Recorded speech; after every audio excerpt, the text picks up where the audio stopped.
you watch Carson Wentz. You want him to be great again. He throws it up for grabs. But he'll make up. You're just like, he makes at least one pass, and usually multiple passes a game where you're just like. Yes, he'll make a Patrick Mahomes pass, and then he'll make a Carson Wentz pass. What just happened there? Yeah, I'm going to price it. I'm going to price it minus 175 that we see Sam Howell this year. At some point. Interesting. I think maybe. I would make him clear favorite to be in at some point this season. Fantasy Football Happy Hour with Matthew Berry, served by Applebee's.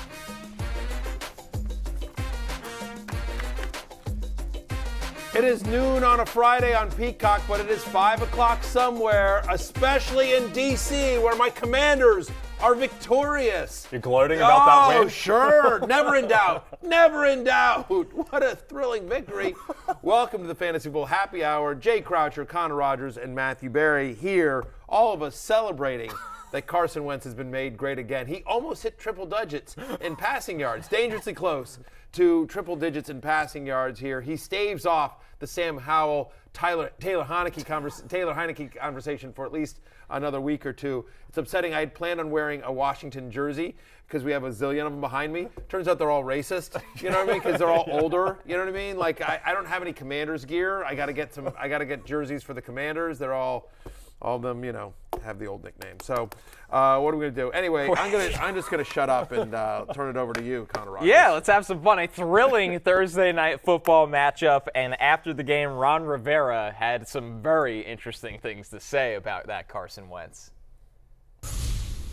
No, what's important is these guys, okay? For the last couple of weeks, honestly, I'm gonna speak my mind for a second. It's been hard. It really has. You lose 4 games in a row, and everybody wants to get you, just get on you. And they've played their asses off. They have. They played their asses off for everybody. They come out and they show up. They work hard, all right? They don't complain, okay? They hear all this stuff, and they got to deal with it. I get that, and I respect them for that because they're resilient. They come back. Everybody keeps wanting to say, I didn't want anything to do with Carson. Well, I'm the guy that pulled out the sheets of paper, that looked at the analytics, that watched the tape in the when we were at Indianapolis, okay? And that's what pisses me off. Because the young man doesn't deserve to have that all the time. I'm sorry, I'm done. Should we walk off the set as well? Bleep mania. Maybe. I've done it before. I've done it before. He's, listen, I think it's trying to figure out who I feel worse for. I mean, partially I sort of feel worse for Ron Rivera, who had to watch a lot of Colts tape last year. You know what I mean? Like that was tough. That's and tough read sledding. the analytics. And read the analytics. That's tough sledding. I honestly wonder, real talk for a second, I wonder how much of that was not about the press, the fans, and for the team. Yeah. You know what I mean? Like that, because he clearly messed up the week, earlier in the week where he was asked what's the issues, and he said quarterback, and he threw Carson Wentz under the bus. And look, we've joked about Carson Wentz, and I wanted the make Carson Wentz great again T-shirt yesterday, which seemed to have worked. Just saying, I don't want to take. That was greatness. That's what greatness looks like. It's a W. He's undefeated on Thursday night. I just listen. I'm not saying I deserve any of the credit. Some people are saying, not me. But some people are saying me wearing that T-shirt inspired the Commanders and Carson Wentz to victory last night. Look, he messed up by saying the quarterback thing on the show, on his press conference, so I think that was somewhat about that. The fact of the matter is that as long as this offense continues to play poorly, and they played poorly last night, not just Wentz, but the entire offense played poorly last night, those questions will continue to come. I actually did a radio interview on the way in here, and I was asked that direct question, like, do we see another quarterback other than Wentz this year? And if we do, who will it be? And my answer there very quickly is I think it depends on the Commanders. If Carson Wentz, we saw him hit his hand, if all of a sudden Carson Wentz had to miss next week, it would be Taylor Heineke. Yep. Because the Commanders still think Heineke gives them the better chance to win than Howell does right now, and they still think they're in it. But if we're a month from now and they're 3-7 or whatever, and it's just like, okay, season's gone south, let's figure out we don't owe any money to Carson Wentz after. He has no guaranteed money on his contract after this year. Let's see what we have. They know what they have in Taylor Heineke, which is he's a high-functioning backup, but he's not a starting quarterback in the NFL. Then I think they would go to Sam Howell to see what do they have, because in theory, they should have a high draft pick next year in a quarterback-rich draft. Yep, I'm going to make a prediction. Here are the Commanders' next 4 games. Green Bay, at Indianapolis, home to Minnesota, and then at Philadelphia in prime time. I'm going to guess that the next game after that, which is at the Texans, that it's the Sam Howell show in week 11. I think they'll be probably 3-7 by that point. And then the 3 weeks leading into the bye at Houston, home to Atlanta, at the Giants. Much kinder. That is basically as good an initiation as you get for a rookie quarterback. So if Wentz is going to continue to put up double-digit passing yards lines, and it's not like he was going up against the 85 Bears defense, it was the 2022 Bears defense. So I just think that it's going to be the Sam Howell show at some point. That's a great point. Yeah, it's a soft landing for a young quarterback. And to Barry's point, right now, there are jobs at stake here, and that's why you're sticking with a veteran, and you go to a veteran. So it's going to be really interesting to watch when Sam Howell, if Sam Howell gets a look. All right, let's look at the rest of the Washington offense right now. Brian Robinson. Yeah. Is here. Brian Robinson leads the Commanders' backfield. Before we move up Wentz, I just want to say, just for fantasy purposes, I think this game is still a bit of an anomaly. You mentioned the schedule. I think he's going to be a streamer. That's what Carson Wentz. It's a tough schedule coming out there, but I certainly think he could put up fantasy points against the Vikings. Yep. I'm not super scared of him not putting up. Again, they'll lose those games. But Carson Wentz, who coming into this game was averaging over 38 pass attempts a game, I think is still a viable top 14-ish fantasy quarterback. He doesn't give you a lot with the rushing, but and I think his day looks a lot different if Curtis Samuel doesn't drop a 40-yard touchdown pass that he should have had. That him in the hands, he was wide open. That one's not on Wentz. And the absence of Jahan Dotson, too, is short week on the road at Chicago, a tough place to play as well. So anyway, I'm willing to give Carson Wentz a, wait for it, pass on this particular game. Dynamite. Yeah. God Taking bless. after your team. There you go. Yeah. A God winning bless. performance. Yeah, tough God to bless. transition from that beauty right there. But you Brian Robinson officially leads the Commanders' backfield as expected. 17 rushes, team high, 60 rushing yards, 1 touchdown towards the end of the game there. Available in 35% of Yahoo leagues. That tells you those are leagues that are asleep right now. So he's really not available in playing leagues right now. But Antonio Gibson, is he just completely factored out right now to the point, Barry, where you drop him as Robinson emerges from a workload standpoint? I think I don't know that I'm ready to drop him yet. I think he's good Brian Robinson insurance. There was a couple. My expectation here is that I think Robinson looked good. The fact though is and you can talk about this because you look at all the college players coming out of school for in terms of all the stuff you do for Bleacher Report, Connor, but. Robinson isn't expected to be a big pass catcher. So now the question is it just the Robinson and McKissick show, or do they like the versatility of Antonio Gibson? I think there'll be some times where you're in a 2-minute drill or something like that where you want a guy that can either run it between the tackles and catch passes. So I'm not ready to drop Antonio Gibson, but we're not starting him until further notice. And he is Brian Robinson insurance. We've been talking about him for a while. First off, just a great story, obviously. His return to the NFL last week. He gets into the end zone for the first time. His anytime touchdown catches. Me and you, good job. There we go. We won't talk about the rest of my bets from last night because they're all. What other bets? That was the only one. I don't know. Come on, Curtis Samuel, catch that pass. You know what I mean? I had the over on the receptions. I had the over on Carson Wentz passing yards. Neither of those came true for me. Sigh, hashtag sigh. But on the early downs, 21-11, that was the snap differential between Robinson and Antonio Gibson here. 71% of the running back carries for Brian Robinson in just his second game back after being shot. Yeah.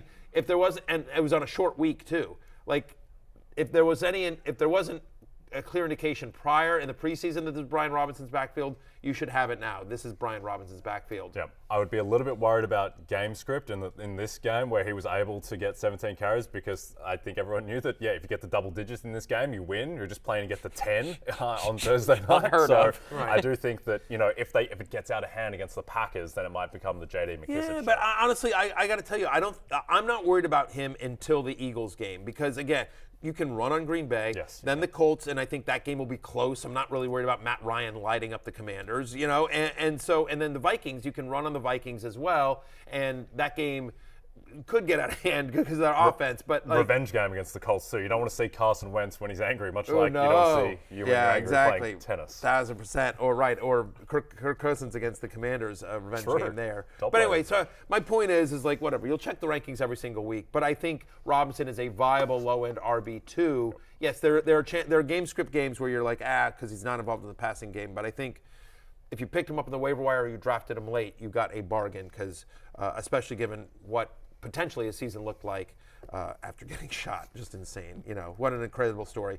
What does he have odds on comeback player of the year? Because he should. He's not eligible for the award because he's a rookie, but they need to change the rules because he's the most deserving comeback player of the year there's maybe ever been. So right. I mean, it should be his award. It should be his award. Back to that passing game that you mentioned, Terry McLaurin, 4 targets, 3 catches, 41 yards, no touchdowns. Not good here. Obviously, McLaurin is going to be rostered no matter what, but can you start him at all anymore, Barry, with how bad this passing offense has looked? But here's what's weird. The passing offense hasn't looked bad. It looked bad last night for against Terry. the Bears. Yeah. But I'm just saying. But, aesthetically, it's looked bad, but they've gotten stats. Well, that's all we care about. Exactly. We are a number-based show. We are a number-based game. Yeah, it's not a beauty contest. It's just like, give me those numbers. You know what I mean? Like, listen, people forget the 30-30 year for Jameis Winston where he threw 30 interceptions and he was awful. He was a top 5 fantasy quarterback that year. Again, whatever. We were messing with Blake Bortles, who just retired. Bortling your way to fantasy goodness is a phrase. So the offense, from a fantasy point of view, has been fine prior to this game for the most part. But your point, Connor, 5th straight game without scoring a touchdown. He's had 76 or fewer receiving yards in 5 of 6 games, fewer than 15 fantasy points or 5 or 6. Not what you drafted as your wide receiver 2. I think he's now in the wide receiver 3 flex range where, and you always hate to say wide receiver 3 with upside, but wide receiver 3s are basically guys that we know have talent and opportunity, but also some warts to their game, whatever it is, whether it's a bad matchup, whether it's a bad quarterback, whether it's some lack of touchdown equity, and so that's what McLaurin is, unfortunately. Like, it's weird is that it felt like they were trying to target him, early and often in this game, like. There was only 99 passing yards, and so he got 41 of them. Yeah. Like, he almost had, he came close to 50% of the Commanders' passing yards in the game. The problem is they threw for under 100. You got to look through it, Anyway, the answer to your question is are you starting? I'm probably starting him next week against Green Bay, but he'll be ranked in the 20 to 30 range. Yep. It's going to depend on what else you have. You have to reset expectations for Terry McLaurin. Across the way, the Bears' offense. I no longer call him Terry McScorin. No, he's lost that mantle. Now he's just Terry McLaurin. You go 5 straight games. McLaurin F1, Scary Terry. Yeah, they're gone. And Scary Terry is now Scary Terry. Scary. For a I'm terrified reason. to start him every week. I don't. Happy Halloween, everyone. Yeah, that's exactly, right. Speaking of terrified to start really anyone from this group, the Bears' offense right now, as you look at their offensive ranks, guys, what is there left to say about what the Bears are attempting to do on the offensive side of the ball right now? Aesthetically bad and fantasy bad, stats bad, everything bad. I do think there is something to be taken from the fact that Justin Fields had 27 pass attempts, which topped his season high of 22. 190 pass yards. Justin Fields, from a fantasy perspective, probably exceeded expectations last night just because he topped 80 rushing yards. And look, I don't think that Fields is a guy that you even want to stream in a 1 quarterback league, but in a 2 QB league, he's fine if he's your QB2 week to week. I think that he will throw the ball more as the season progresses just because how can he not? But at the same point, I don't think you're super ecstatic about Justin Fields. No, you're not. I think he's more of a, as opposed to as a streaming option, I think he's more of a grab and stash to see if something comes along. Now, again, 18.4 fantasy points this week, 17 last week against Minnesota, where he threw for over 200 yards and a touchdown. So for me, it's hard to predict the rushing, but because the rushing, we know that the upside is still there. In a game in which they looked awful, in a game in which Justin Fields missed easy throws, Bears should have won that game. Yes. And there's a lot of reasons why they didn't, but some of it's on Justin Fields, who missed some wide open throws, missed a touchdown. Layup touchdown. A layup touchdown down there prior to the Mooney 4th down play, right? So there's both head-scratching moments, but there's also tantalizing fantasy upside. Like that run to get them down on that last drive was unbelievable. That was a great play by Justin Fields. They're at New England next week. You don't want them there. Then they're at Dallas. You don't want them there. Oof. But week 9, home to Miami. Week 10, home to Detroit. Week 11, at Atlanta. Week 12, at the Jets. That's prime bye week, kind of territory there. And so, 9, 10, 11, 12, those weeks, I think you could viably use him as potentially a streamer in those games with the rushing. You know what I mean? If the rushing continues, because again, he's had 2 good fantasy games. I do think there was the idea that maybe he's being held back by the coaching stuff. Like, why are they running it all the time? That Justin Fields needs to be freed? No, he doesn't need to be freed. Right now, he's just bad. He's just bad at the moment. He's missing throws. He went 14 of 27 against the bad Commanders pass defense. So I do think that definitely lowers the ceiling. I think Fields still has potential and talent, and he should be better at some point. But right now, there is no free Justin Fields. But I mean, you've obviously watched all the college tape. In college, he was so much more accurate. He looks like a totally different guy. He's not confident to throw the ball. The reads are there, and the player's open in the first half. He would not throw the ball. The running is good, but they don't design runs around him. It's scrambling runs, which it all counts the same, but they get down to the red area. How much designed runs are there for Justin Fields? And the last thing, guys, for fantasy perspective, do we think Justin Fields is going to make it through this year health-wise? The amount of hits and the amount of times he's on the ground for a long time, that's a big concern for me right now. That is as well. By the way, I like Jay using his hands like his lower to the floor. Like I don't know what this was, but if we could get a replay of that for the next segment. Like, did you see Jay doing? I don't know what that was. That's going from high to low. Right, exactly. Yes. It was like It was a partial Gettleman there. All right, but I'm with you on Justin Fields. I want to talk a little bit about Darnell Mooney, who somebody I was high on as a sleeper coming into the season, and I was wrong on. And then I bailed on Darnell Mooney. And now that's all it took. Now, listen, last 3 games, 4 for 94 on 5 targets, 13.4 fantasy points. 2 for 52 last week, whatever. But, 7.2 fantasy points, and now the 7 for 68, 13.8, almost had a touchdown, could have had a touchdown, probably should have had a touchdown, blah, blah, blah. He's coming off a season high now in this game, this slop of an awful game on a short week. Season high in targets and receptions, 44% target share against my Commanders. We know he's talented, and we've seen him be fantasy relevant in previous years. So I'm kind of slightly back in on Mooney. Needs to be rostered.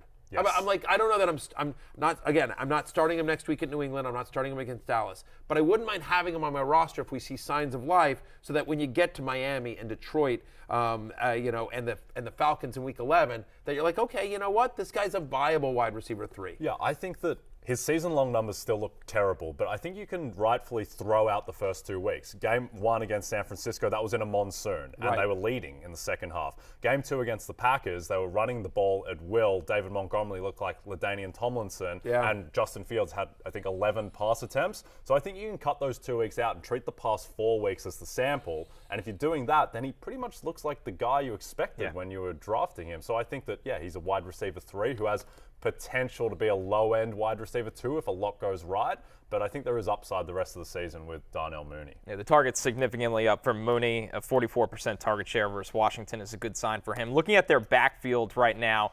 Do I have to? We do, and there is some good here. You have liked Khalil Herbert for a while. The problem is the Bears refuse to commit to Khalil Herbert because they are still stuck on David Montgomery, who had 15 rushes, 67 yards, no touchdowns. Khalil Herbert had 7 rushes, 75 yards. At some point, they have to flip the other way. Didn't score the touchdown, had the opportunity to score the touchdown. Our researcher, Blake Friedman, had first touchdown score. Khalil Herbert. Had 2 goals at the goal line. Right, got 2 goals at the goal line. So just so you know, that's Blake. That's, he's it's mush, whatever. Just anyway. You bet on anything Bears related, you get what you deserve. Yeah, exactly. I would like to make that clear as well. Exactly. Yes. Fair. That's very fair. But I just wanted to point that out. There's no fantasy relevance, and no one knows who Blake Friedman is, except I just wanted to say on national television. I know who Blake Friedman is. And just sort of turn the knife in a little bit. On Blake, that his hopes and dreams were crushed last night because obviously it was at huge plus money, Khalil Herbert for his touchdown, and he got 2 shots at it and didn't convert. And so I just want to point out again that Blake Friedman did not win last night.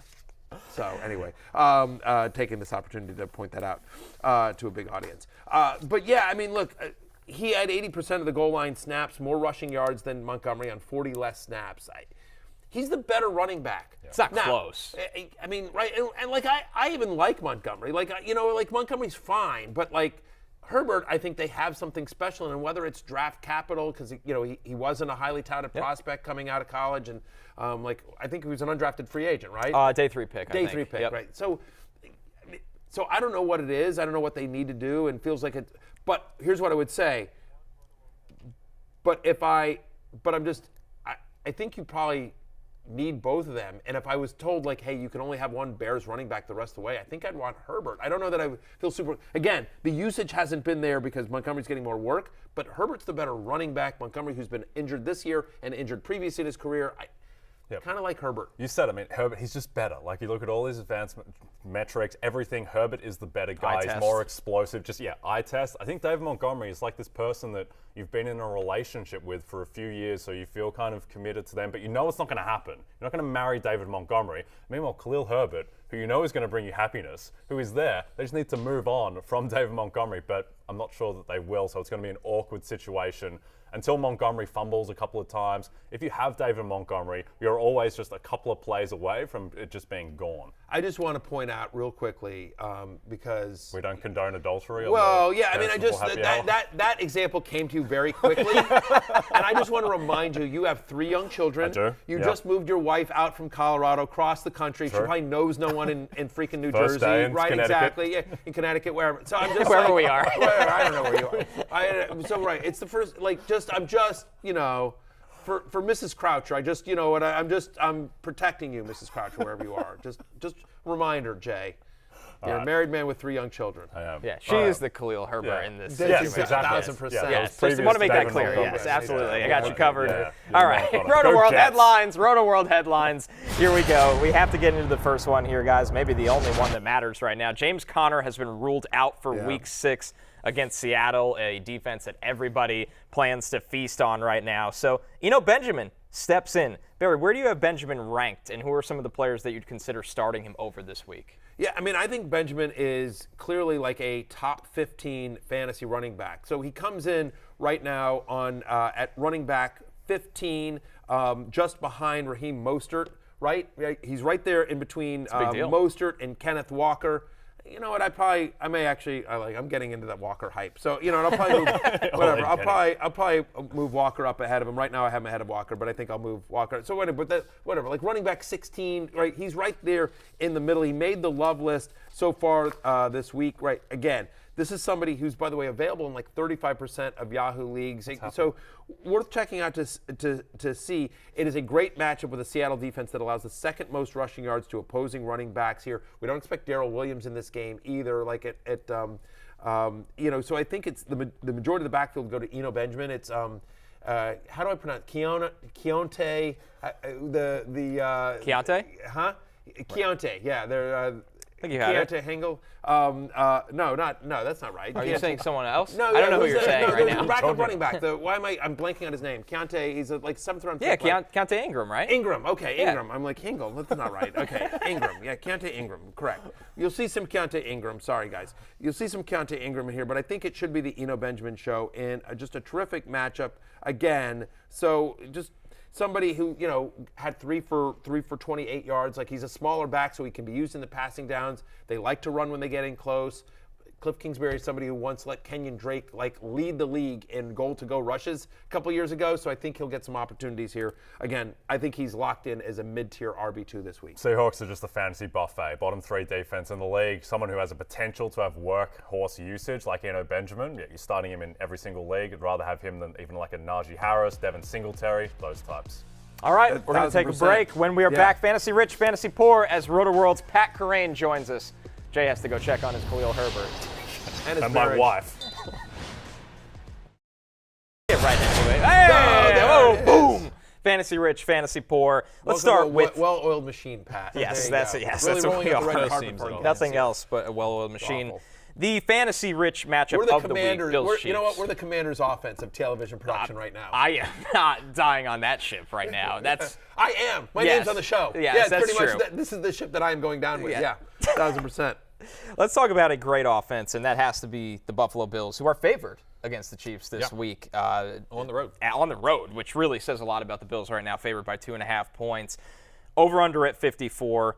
I mean, this is a layup question, but when you look at this game, besides the obvious, what makes it such a fantasy-rich matchup individually? Yeah, I didn't exactly kind of go into left field here to pick this game, but even compared to where the Bills were last year, they are extremely pass-heavy this year. If you look at their pass rate relative to game script, they're nearly 3 times as pass-heavy as last season. Last year, looking at pass rate over expected, they hit an 11% pass rate expected just 3 times in 20 games. They've hit that already 3 times this year. Then if you go to the other side of the game, the Chiefs have hit that same ultra pass-heavy mark in every game this season. So these are 2 offenses that are going to be pushing each other. They're going to be pushing each other into a shootout script. This is exactly what we need for the Bills, who've been pulling their starters because they've been beating teams so badly. So this is going to be an excellent game to start all your Bills. Pretty obvious starts here for the most part, but you're definitely going to want to start Gabe Davis here. One guy who jumps out is Devin Singletary. He only played 54% of the snaps against the Steelers, but this was a game where Case Keenum played 14% of the snaps, so not worried about that. He played 100% of the snaps the last time these 2 teams played, and he's been heavily involved whenever the Bills have been in competitive game scripts this year. Yeah, playing 76% of the snaps in games in which the Bills are close or trailing.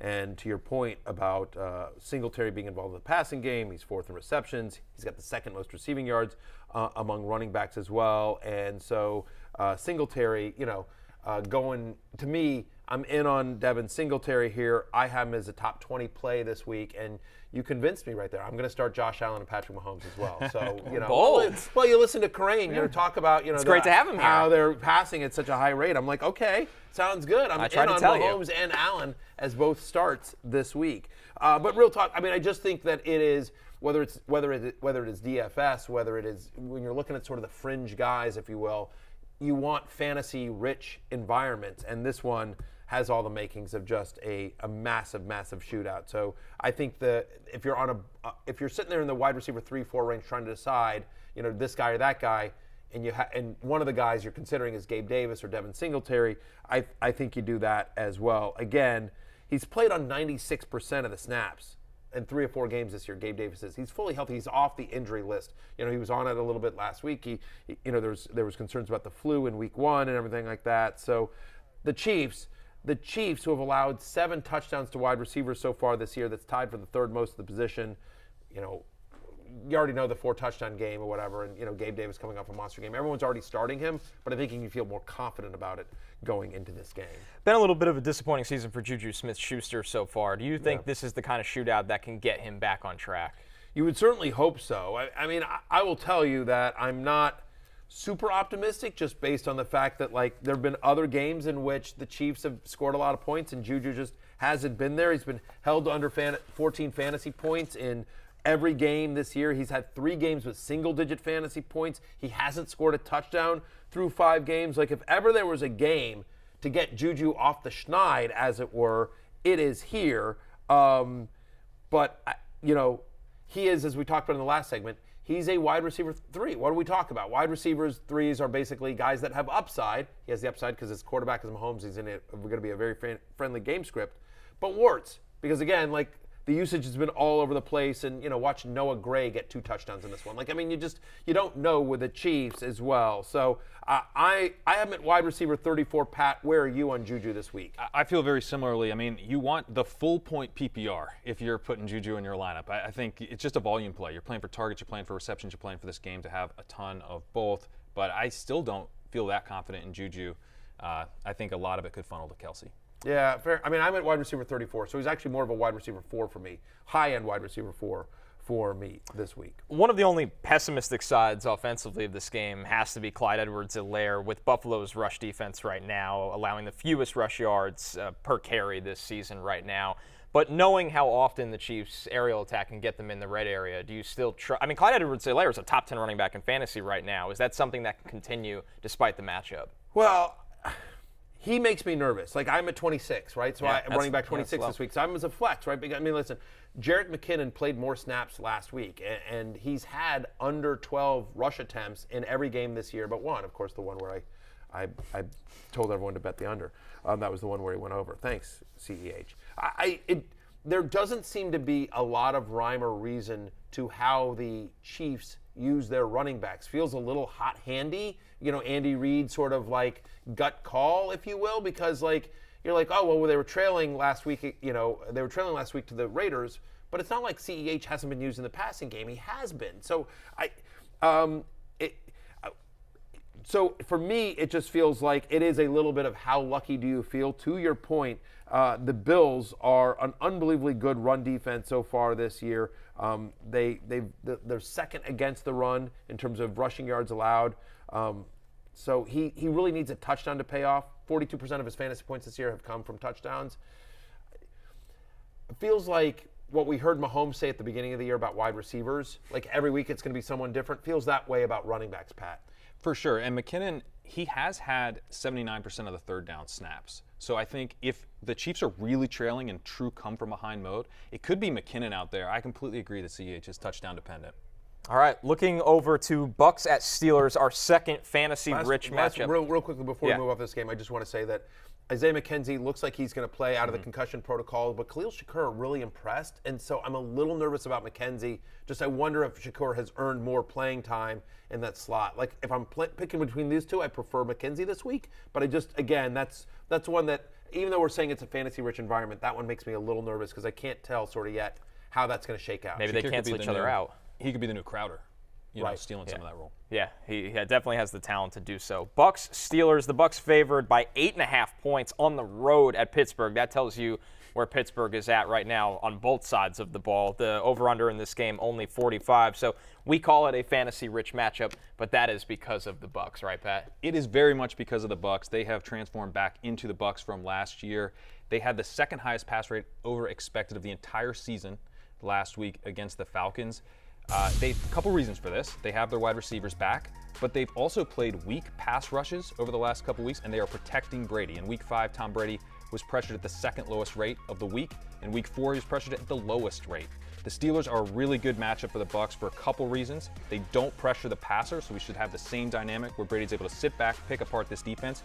They're also way more willing to pass the ball than the Falcons, so they should be able to kind of get in on the fun a little bit where the Falcons are trying to bleed the clock as much as possible. And then Gabe Davis just proved last week that this defense can be beat deep. I think Mike Evans is a very interesting play here for that reason. On the Steelers side, I think you want to play this through the wide receivers, Deontay Johnson, George Pickens. I don't really feel that good about Najee Harris, even in potentially an up-tempo game environment. His target share down from 14% last year to just 9% this year. I feel like you don't feel good about Najee Harris because you've watched some football in your life. I feel that's also. It's slow as molasses here. But I'm with you on Brady. Like starting, weeks 4 and 5. The weeks that he got Godwin and Evans back. He's quarterback 4. He's Brady again. He's Brady again. He's 45 fantasy points total in the last 2 weeks combined. And to your point, against a Steelers defense that's bottom 3 in the NFL in passing yards and passing touchdowns allowed, all in on Brady this week. He made the love list. You're obviously starting Godwin and Evans as well. I think Uncle Lenny, again, game script, they're almost 2 touchdown favorites in this game as well. And so the expectation here, or over a touchdown favorite, I should say, against Pittsburgh, I think it's 8.5. The game script should work favorably for Leonard Fournette. We might even see some Rashad White. That's where I want to go with this. Yeah. Well, this game gets so out of hand that White doesn't even just have a niche role. He's eventually just on the field in the second half. Yeah, I think he's if you are dealing with if you're in a league where I have Damian Pierce and Josh Jacobs and I'm really scrambling for a running back this week, or I don't have Derrick Henry or DeAndre Swift this week. It's a bad week for running backs, right? And a couple of the guys are banged up. That I don't mind Rashad White as a flex play. It's kind of a desperation flex play, like in a 12-team or deeper league. I'm with you on Najee Harris. Outside my top 20 this week, he is on the hate list. He is a pray he falls into the end zone play this week. That's what you're doing if you're starting him. A lot of running into walls for Najee Harris this year so far. Our last fantasy-rich matchup, Cardinals favored over Seattle on the road to Seattle. We know how much that Seahawks defense has struggled, not just with injuries, but on the field as well. The over-under is at 50.5 in this one. Pat, starting on the Arizona side, no James Conner, but you're still believing in what this offense can do. I am. I was optimistic about them last week, thinking that the Eagles would push them to the air. The Cardinals did not want to get into a shootout. They actually went very run-heavy, but this is such a good matchup that I think they do have to go back to the passing game here. Seahawks rank dead last in passing efficiency allowed per dropback. They're 31st in PFF's coverage grades, and they don't pressure the quarterback. So this is an ideal get-right spot for this offense. And then on the Seahawks side, they actually haven't been a run-first team. They've been a balanced team this year. They're facing a Cardinals defense that is also very bad at stopping the pass. They rank dead last in passing success rate, dead last in PFF's coverage grades. They also don't pressure the passer. So I think you're starting all the usual fantasy-relevant names here. And then we also do have some interesting replacement running backs in Kenneth Walker and Eno Benjamin. I think both are set up very well. Barry, you've been excited about Kenneth Walker, obviously, since that second half last week. What are you expecting here? Yeah, we talked about Eno Benjamin last segment. We think he's a mid-tier running back, too, here. But again, 83% of the snaps after Rashad Penny went down. He had the big run for the touchdown. You saw that there. Ultimately, 8 for 88 and the score, including that 69-yard scamper. What's exciting about is that, like, the Seahawks offensive line has played better than I think any of us expected. Geno has played better. And so this is a very viable offense. And as we just talk about fantasy environment, like it's this perfect storm of a high-functioning offense, right, with a narrow target tree with Lockett and Metcalf. And so defenses have to respect that. Geno playing well, and so they can't just say, like, we're not worried about Geno. Like, Geno's hitting, like, this isn't Jimmy Garoppolo throwing a 3-yard pass and then Deebo Samuel running for 60 yards. I mean, those are legit bombs to Lockett and Metcalf, real NFL big-time throws. And so they have to respect the pass game, which opens up the run game here on a team that's averaging 21 running back touches per game. And so given how bad the defense is played, it's this great environment of, like, they're constantly going to have to be throwing. They're constantly going to have to play up-tempo, to Pat's point as well. I think Kenneth Walker has a huge week this week. You know, I told you I ranked him just ahead of Eno Benjamin. I think he's a mid-tier RB2. I think he's got RB1 upside. I think he's got RB1 upside for the rest of the year as well. The Seahawks starting 2 rookie tackles this year that have been slam dunks for them in Abe Lucas and Charles Cross, and that's allowed Geno and the weapons to continue to flourish. All right. Yeah, the only reason I don't have him inside my top 10 on Walker, I just want to point this out, is that I just don't know how much passing game. He can catch the ball. Sure. But they also like DJ Dallas there, and so the Cardinals have actually been decent against the run this year, so I think the volume and his explosiveness gets you there with Walker, which is why I'm excited about him. But like if he was playing the Lions, he'd be a top 10 guy for me. You know, that's all I'm saying. I want to see how they use him and DJ Dallas this game. That's something to watch. Fantasy poor matchups. We got 2 of them here. These are the letdowns of the week. Brace yourself. Starting with the 49ers at the Falcons. 49ers favored by 5.5 points on the road to Atlanta. The over-under in this game is 44.5 points. We know Jeff Wilson is going to get his in this game. We know Tevin Coleman has been signed once again from the practice squad in this game. But despite that, why are you down on this game here, Pat? So one reason that I'm down is because Jimmy Garoppolo, he's been very efficient this year. You don't need to say more. We get it. Done. And then it's the Falcons. Jimmy Garoppolo. Yeah, all right, Broncos-Chargers. No, go ahead, Pat. He's been highly inaccurate. Yeah. So that efficiency, I think, is very fragile. And if he has a couple errant throws, I think Kyle Shanahan could pivot hard to the run here. This is a run defense that they should have no trouble against. The Falcons rank 30th in rushing efficiency allowed, 30th in rushing success rate. So the 49ers don't need to pass here if they don't want to, and I think maybe, they won't want to if Garoppolo kind of craters a bit. On the other side, the Falcons are not going to push the 49ers to the air at all. They're going to try to run as much as they can get away with. They are the second most run-heavy team in the league, only to the Bears.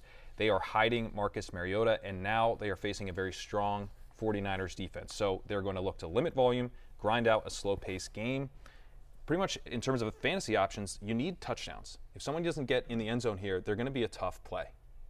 Yeah, I think that's fair. I will say I think this is a coming out party for George Kittle, right? And so I think the narrative on Kittle is somewhat different if he scores that touchdown against the Rams. You remember 2 weeks ago, like he had 1 foot in, 1 foot out of bounds just barely. So I think the narrative of him is a little bit different.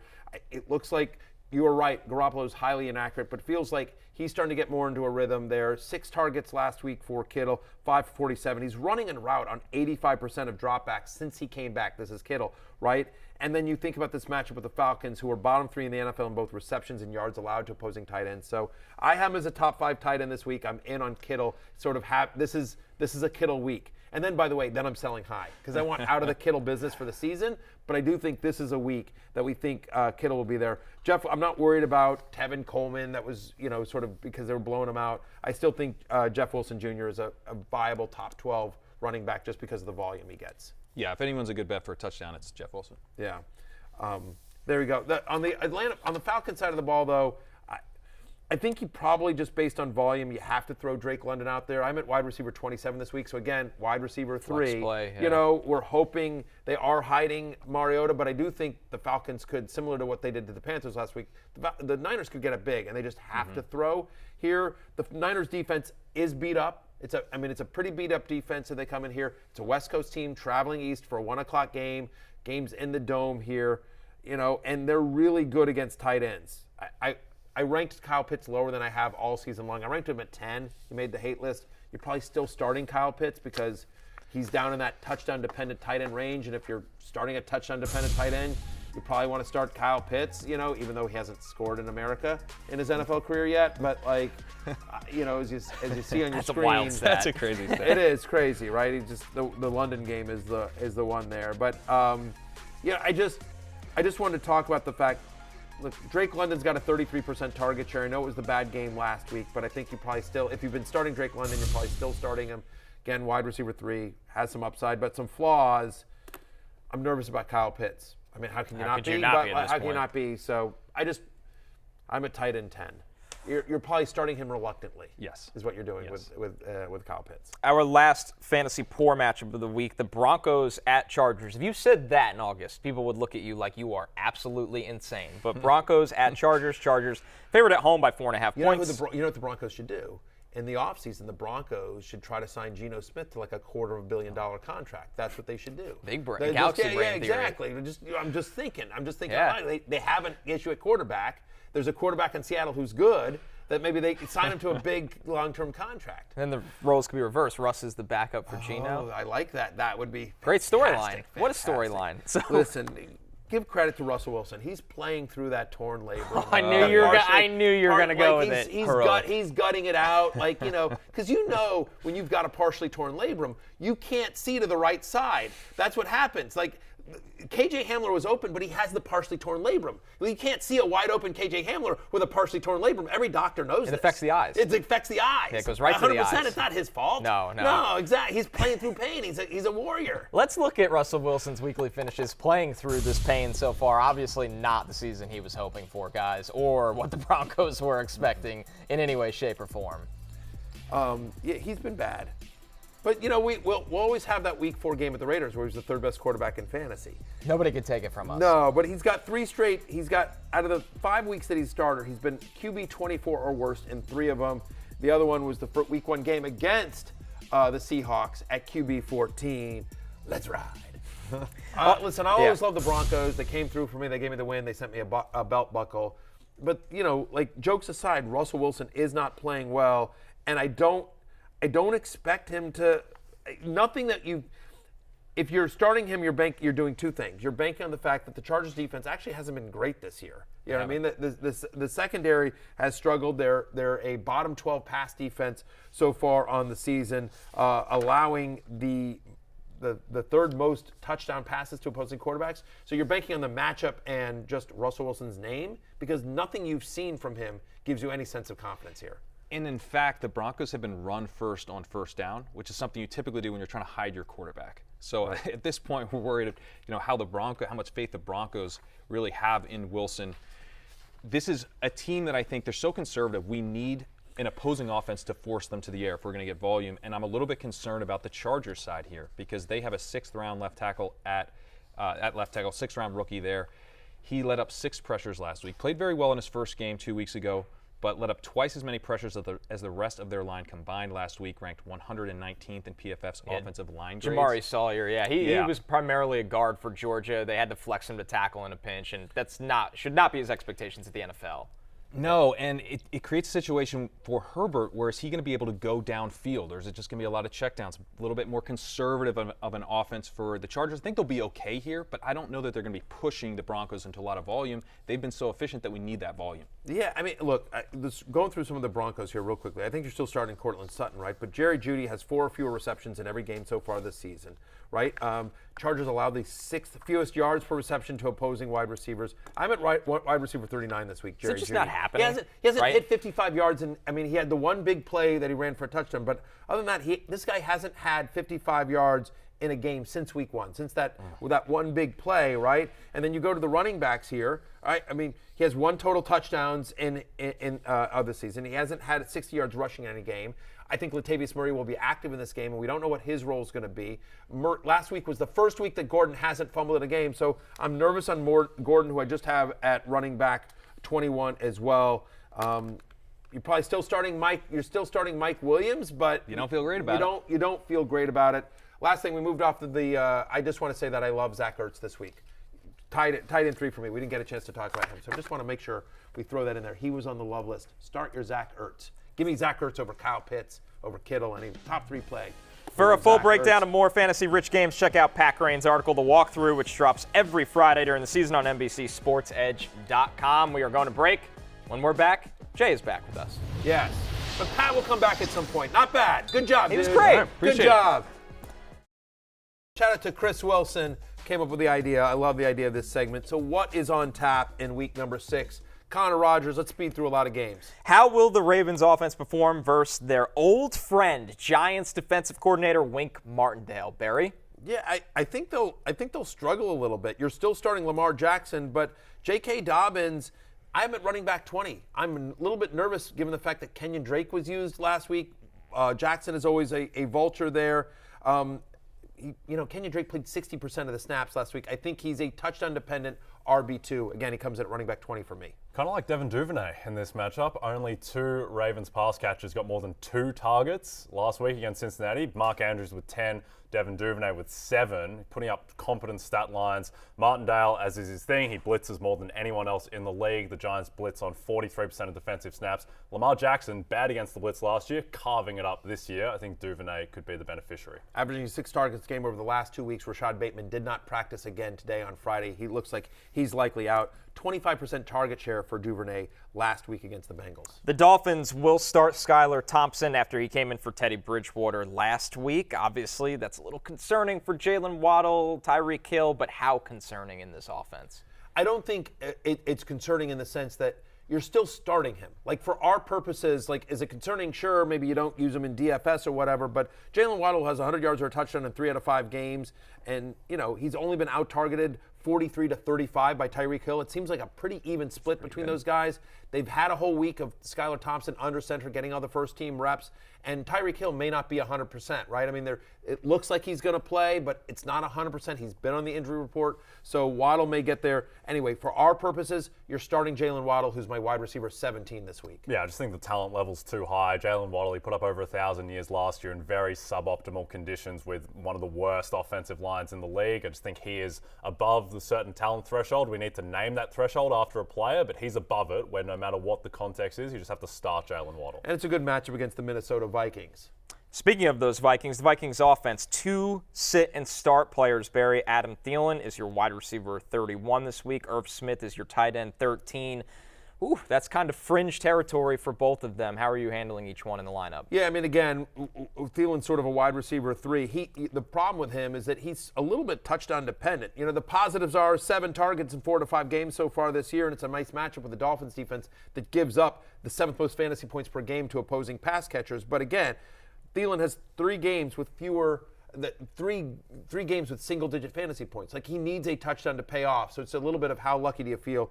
Wide receiver 31 for me sort of depends on what you got. Yep. Same thing can be said for Irv Smith, who I think is just in that big cluster of tight ends where every week it's going to be like 3 or 4 catches for 30 to 40 yards, and you just need the touchdown to make them really valuable. Tight end roulette, a tradition like no other in fantasy. All right, last one. Can the Colts offense get back on track as Jonathan Taylor is expected to return? Yeah, I mean, you're starting Jonathan Taylor. They're playing my Swagwars. You know what I mean? Like, Jay Croucher has hated these Jaguars all season long.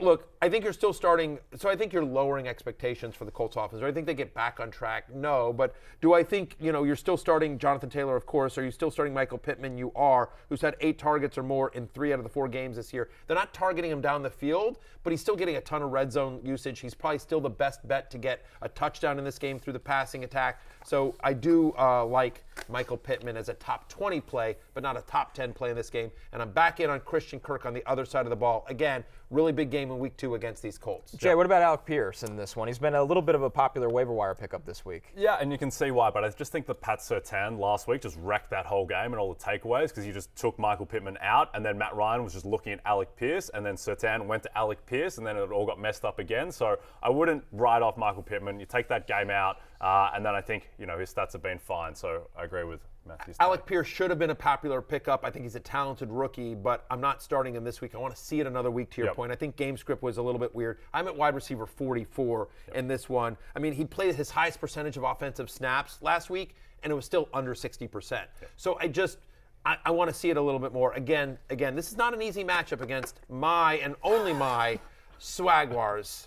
So there you go. We're going to break. When we're back, it's time for Last Call. Looking at the weekend winners from each of us. Both Jaguars running backs are flex plays. Be sure to check out our new Sunday show, Fantasy Football Pregame, at 11 a.m. live on Peacock. It's a one-stop shop for your NFL fantasy and betting needs. Get your sit-start questions answered using the hashtag FFPregame.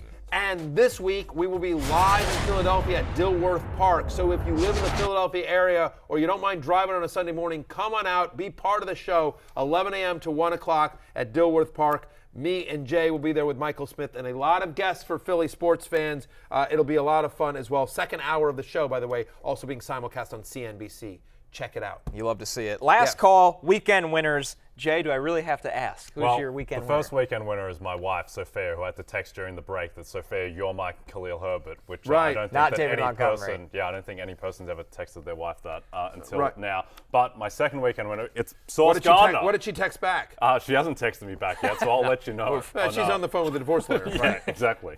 Sauce Gardner, that's why I'm wearing the T-shirt jersey. I'm the real Jets fan you here. You really Connor. are. I'm all in Sauce Gardner. I gave him out last week, plus 1,400 defensive Where are rookie of those the year. now? He's plus 600 on BetMGM. Still too big. He's going to be favorite after this week. After Aaron Rodgers, never heard of him. Doesn't matter. It's the Sauce Gardner show. He's going to pick off Aaron Rodgers. I think the Jets might win that game. 7.5 point underdogs. Something wrong with the Packers.